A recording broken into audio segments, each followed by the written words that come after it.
Bien, bonjour bien-aimé, que la grâce et la paix de Dieu soient avec toi. Alors, ce matin, nous allons continuer avec Luc. Bon, hier on était arrivé à la fin. Disons que nous allons commencer avec Luc chapitre 6, versets 1 à 10. Parce que nous avions commencé beaucoup plus loin.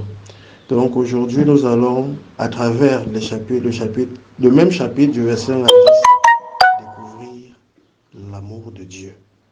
Auparavant, rendons grâce à notre Seigneur. Tout joyeux, bénissons le Seigneur. Chantons et célébrons ses louanges. Adorons avec foi le Sauveur. Nous joignons aux célestes phalanges. Gloire à Dieu, gloire à Dieu. Que ce chant retentisse en tout lieu. Gloire à Dieu, gloire à Dieu. Que ce chant retentisse en tout lieu. Amen.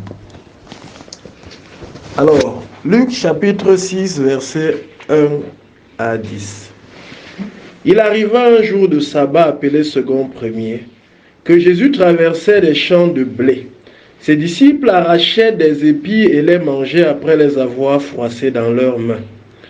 Quelques pharisiens leur dirent: « Pourquoi faites-vous ce qu'il n'est pas permis de faire pendant le sabbat ?» Jésus leur répondit: « N'avez-vous pas lu ce que fit David lorsqu'il eut faim, lui et ceux qui étaient avec lui? Comment il entra dans la maison de Dieu, prit les pains de proposition, en mangea et en donna à ceux qui étaient avec lui, bien qu'il ne soit permis qu'aux sacrificateurs de les manger. Et il leur dit: le Fils de l'homme est maître même du sabbat. Il arriva un autre jour de sabbat que Jésus entra dans la synagogue et qu'il enseignait. Il s'y trouvait un homme dont la main droite était sèche. Les scribes et les pharisiens observaient Jésus pour voir s'il ferait une guérison le jour du sabbat. C'était afin d'avoir sujet de l'accuser. Mais il connaissait leurs pensées et il dit à l'homme qui avait la main sèche: « Lève-toi et tiens-toi là au milieu. » Il se leva et se tint debout.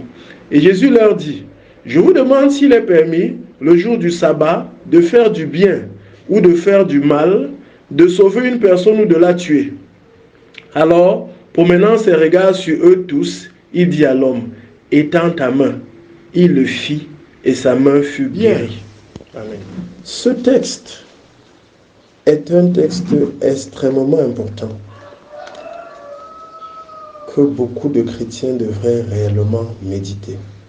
Je dis beaucoup de chrétiens parce que j'ai souvent l'impression que la très grande majorité des chrétiens n'ont pas du tout compris ce texte.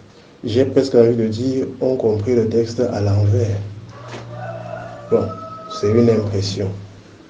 Nous allons essayer de développer une autre compréhension de ce texte. C'est pour ça que j'ai parlé de l'amour de Dieu. Jésus-Christ avait dit aux pharisiens, aux gens: vous n'avez pas l'amour de Dieu. Alors, pourquoi nous parlons ici de l'amour de Dieu? Qu'est-ce qui était reproché à Jésus-Christ? Il lui était reproché de ne pas observer la lettre des commandements de Dieu.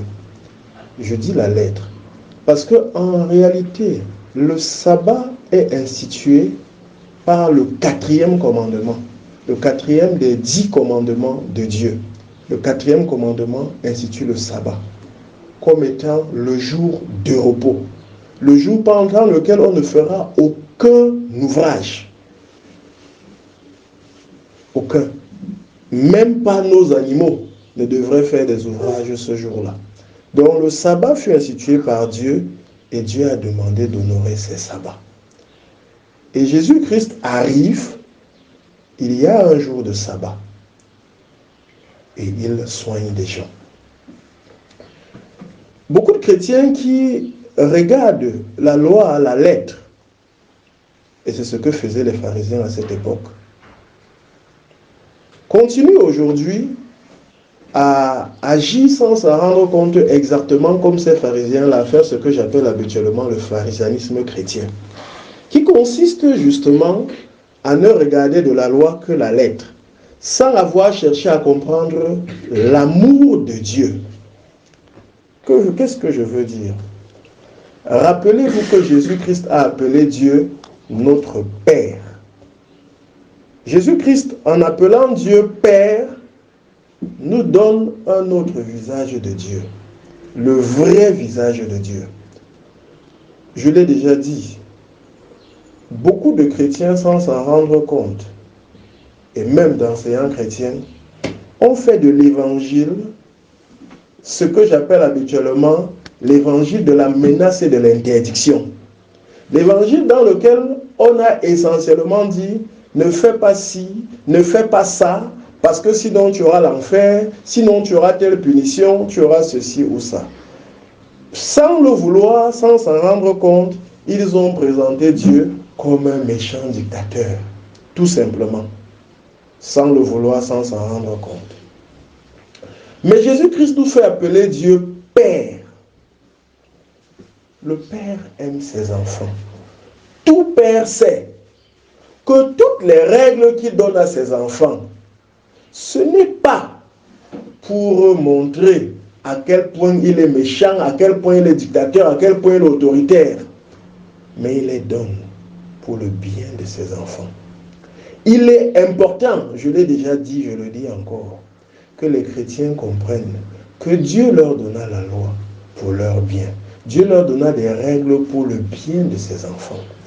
Or, les règles qui sont données pour le bien, en général, ne sont pas là de telle sorte que la lettre est là pour établir une règle qui, en général, n'est pas un absolu. Parce que ce qui est l'absolu, c'est l'amour. Et l'amour ici se traduit par la recherche justement de ce qui est bien. De ce qui est bien.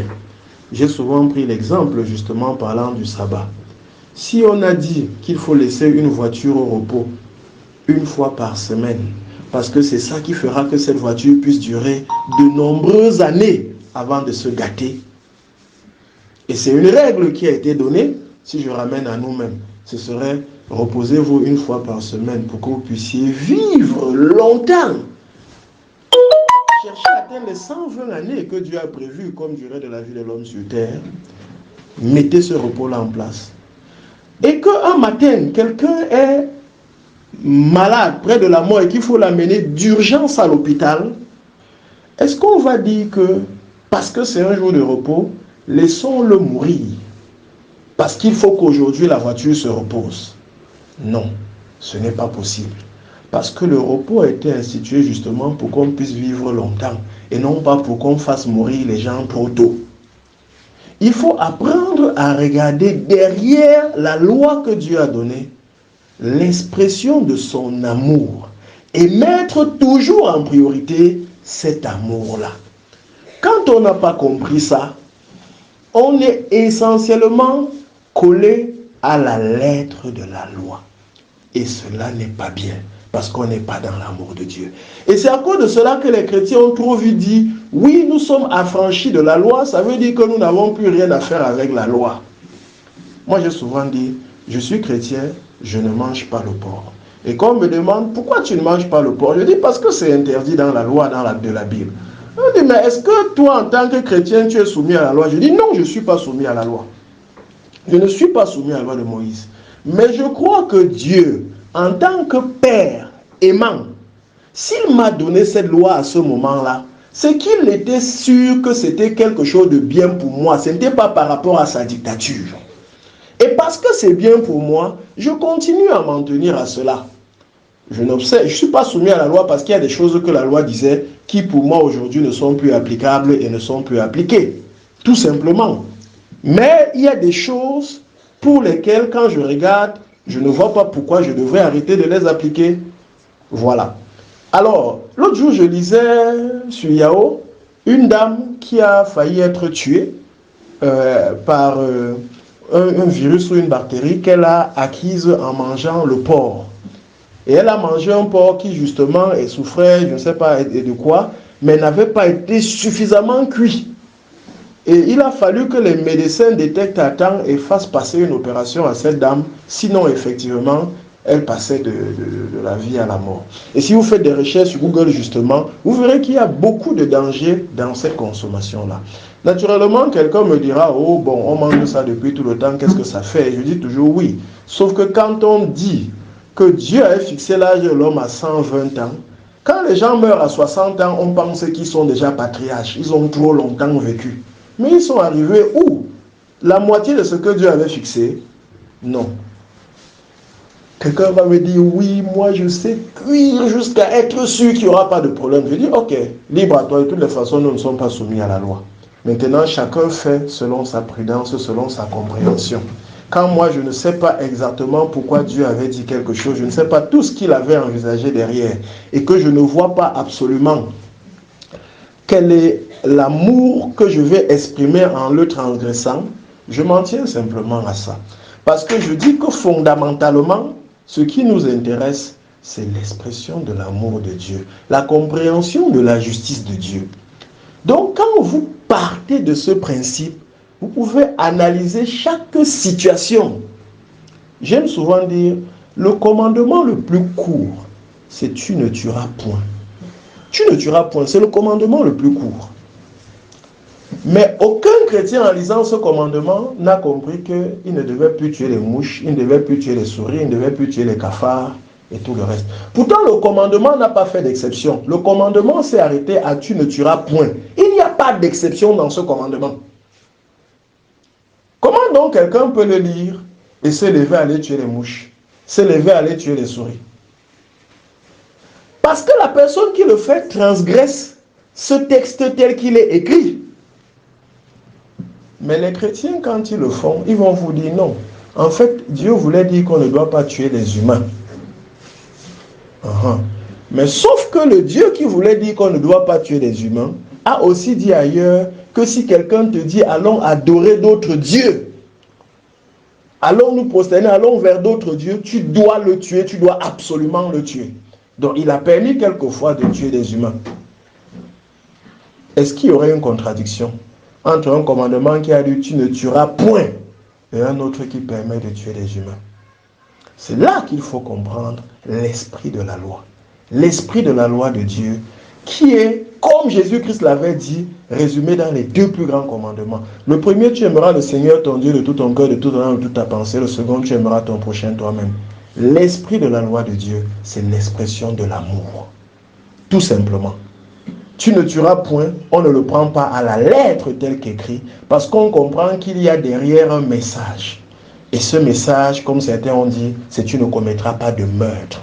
Dès qu'on dit tu ne commettras pas de meurtre, le militaire qui est en guerre tire sur l'adversaire pour empêcher l'adversaire de le tuer. Il vient de tuer, mais il n'a pas commis un meurtre. Sauf si l'adversaire avait déjà fait lever les mains, avait déjà dit, oh bon, vraiment, j'ai levé les mains, je me rends. À ce moment-là, en tirant, il commet un meurtre. Donc vous voyez, il y a un rendu qui fait qu'au-delà de la lettre, toute l'écriture doit être interprétée sous le prisme de l'expression de l'amour de Dieu, de l'amour du prochain. Lorsque vous sortez de ce cadre pour interpréter l'écriture, vous entrez dans ce que j'appelle le pharisianisme chrétien, où des fois on croit qu'on est en train d'obéir à la parole de Dieu, alors que ce qu'on fait n'a rien à voir avec l'obéissance. C'est plutôt la méchanceté. Et c'est ce qui se passait avec les pharisiens. Eux, ils croyaient obéir à Dieu en accusant Christ d'avoir sauvé une vie, d'avoir soigné le jour du sabbat. Mais ils n'exprimaient pas l'amour de Dieu. Ils exprimaient plutôt la méchanceté. Là, ils n'avaient pas compris Dieu. Ils n'avaient pas compris notre Père. Aujourd'hui, c'est encore le cas pour plusieurs chrétiens qui passent le temps à faire les interprétations sélectives de versets simplement par rapport soit à un pharisianisme, soit à leur propre intérêt, et non pas par rapport à l'expression de l'amour de Dieu. Cette expression d'amour de Dieu qui fait qu'on comprend que lorsqu'on a dit tu ne tueras pas, on ne pouvait pas détailler tous les cas. On a fait un commandement simple. Mais tout commandement doit se comprendre sous le prisme de l'amour de Dieu. Dieu ne nous a pas donné des commandements juste pour exprimer sa dictature. Non. Si vous comprenez cela, vous avez une autre perception de chacun des enseignements de Dieu. Vous ne dites pas, non, j'ai été affranchi de la loi, je peux maintenant faire ce que je veux parce que je suis sous la grâce. Non. La grâce nous sauve parce que ce n'est pas la grâce que Dieu nous accorde son salut, qu'il permet à son Fils de mourir pour nous. Un peu comme la grâce présidentielle que le président donne à un condamné à mort. Quand on dit la grâce, ça veut dire que les cours de justice ont trouvé qu'il n'y avait rien qui pouvait permettre de l'innocenter. Donc normalement, il est condamné. Et il a maintenant droit à la grâce présidentielle. La grâce fait qu'on le libère. Pourtant, il est quand même coupable. On le libère. Mais la grâce de cette libération, c'est que maintenant, là, ne refait plus la même chose. Ce n'est pas « va continuer à faire ça parce que tu es sous la grâce ». Non. Tu as été libéré. Marche maintenant. Comme Jésus-Christ avait dit à la femme, va et ne pêche plus. Mais l'amour de Dieu est celui-là qui gouverne tout. Restons dans l'amour. Et c'est ça qui nous permet donc de comprendre que quand nous voulons poser un acte, demandons-nous, est-ce que cet acte est dans le cadre de Dieu? Parce que c'est ça qui est au-dessus de tout. Ce n'est pas tellement la lettre là. Je vais peut-être choquer avec ce que je vais dire maintenant. Un jour que je disais quelque chose de semblable à quelqu'un m'a demandé, est-ce qu'on peut voler sans être en train de pécher? Et je lui ai dit oui. Et il était scandalisé. Ils étaient deux. Ils étaient scandalisés. Et j'ai posé la question, dites-moi, imaginez que il y a un bandit qui a immobilisé les gens, un malfaiteur, avec un fusil. Et il s'apprête même à tuer les gens avec son fusil. Et par mégarde, il a posé son fusil. Vous venez par derrière, il ne vous a pas vu arriver. Vous voyez ce fusil-là, vous savez ce qu'il est en train de vouloir faire. Vous volez le fusil, vous fuyez avec. Ce n'est pas votre fusil, vous prenez car vous fuyez. Ça, c'est un vol. Est-ce que vous avez péché? Et ceux qui m'écoutaient, un peu surpris de mon exemple, ont répondu non. J'ai dit oui. Effectivement, vous n'avez pas péché. Il y a un Allemand qui, lorsque l'Allemagne massacrait les Juifs, il y a beaucoup de Juifs qui sont venus se cacher chez lui. Et l'armée allemande est arrivée, on lui a demandé s'il y avait des Juifs cachés chez lui. Il a dit non. Il savait que si on les prenait, c'était pour la mort. Et c'était des innocents. Il a dit non. Alors, on ne l'a pas cru. L'armée est entrée à fouiller quand même. Mais on ne les a pas trouvés parce qu'ils les avaient très bien cachés. Et puis les gens de l'armée sont sortis et partis. Voilà comment ces Juifs-là ont eu la vie sauve. L'ONU a donné à ce monsieur le titre de juste parmi les nations. Juste parmi les nations. Moi, je vous pose une question. Est-ce que ce monsieur avait péché? Je laisse à chacun le soin de répondre. L'ONU lui a donné le titre de juste parmi les nations. Est-ce que ce monsieur agit dans le cadre de l'amour de Dieu, l'amour de l'homme, au péril même de sa vie? Il y a des gens qui vont me dire non, il a péché parce qu'il a menti, il a péché. Ok. Rentrez lire l'histoire que Jésus-Christ cite de David qui a pris le pain de pharisien réservé aux prêtres. Parce que beaucoup de gens lisent ce texte-ci, mais ne rentrent jamais lire ce qui s'est réellement passé là-bas. Comment Jésus-Christ peut citer cette histoire en exemple? Le pain était réservé aux sacrificateurs. Pourquoi on les donne à David? On le donne à David. Pourtant, c'était réservé d'après la loi aux sacrificateurs. Et par la suite, qui est-ce que David traite de menteur, de méchant? Celui qui allait dénoncer ces sacrificateurs. Celui-là, en les dénonçant, n'était pas en train de dire un mensonge, mais David l'appelle menteur. David l'appelle méchant. Et c'est vrai qu'il est méchant, parce qu'il a exposé du sang innocent. Aujourd'hui, beaucoup de chrétiens qui n'ont pas compris Christ sont des méchants, de véritables méchants. Parce qu'ils font exactement ce que les pharisiens faisaient. Je dis souvent, si Christ revenait aujourd'hui, sans qu'ils sachent que c'est Christ, eux-mêmes agiraient comme les pharisiens. À la limite, si c'était eux qui étaient là à cette époque, ils auraient fait comme les pharisiens ont fait à Christ. Parce qu'ils n'avaient pas compris l'amour de Dieu. Ceux-là n'avaient pas compris l'amour de Dieu. Et jusqu'aujourd'hui, beaucoup de chrétiens sont dans ce que j'appelle le pharisianisme chrétien. Ils n'ont pas compris l'amour de Dieu. Ils n'ont pas compris le message que Jésus passait ici. La supériorité de l'amour sur les textes, sur la lettre. Ça, ils ne l'ont pas compris. Je vous exhorte, frères, à comprendre l'amour de Dieu. Ils ont remplacé par une autre mauvaise compréhension, l'élimination du sabbat. J'y reviendrai, parce que ça, c'est vraiment une mauvaise compréhension qui a fait et qui continue à faire beaucoup de dégâts dans notre société. Nous te disons merci, Seigneur. Merci, mon Dieu. Nous te disons merci. Merci, Seigneur. Merci, mon Dieu. Nous te disons merci, Seigneur. Merci, mon Dieu, nous te disons merci. Merci, Seigneur, merci, mon Dieu. Nous te disons merci, Seigneur. Merci, mon Dieu, nous te disons merci. Merci, Seigneur, merci, mon Dieu. Pour la vie, merci, Seigneur. Merci, mon Dieu, nous te disons merci. Merci, Seigneur, merci, mon Dieu, pour la connaissance. Merci, Seigneur. Merci, mon Dieu, nous te disons merci. Merci, Seigneur, merci, mon Dieu. Oui, bien-aimés, avant de finir aujourd'hui, une petite prière à Dieu. Ô éternel Dieu Tout-Puissant, Dieu de grâce, Dieu de bonté, merci. Ô Père trois fois saint, gloire à toi. Grâce soit rendue à Dieu par Jésus-Christ. Amen. Béni soit le Père, le Fils et l'Esprit. Amen. Gloire à toi, Père trois fois saint, car tu es bon, car tu es saint, car tu es grand et ta miséricorde demeure toujours. Merci pour tous tes enseignements, ô Dieu. Merci de nous permettre à tous d'arriver à la compréhension parfaite de ta parole, d'être de véritables adorateurs en esprit et en vérité.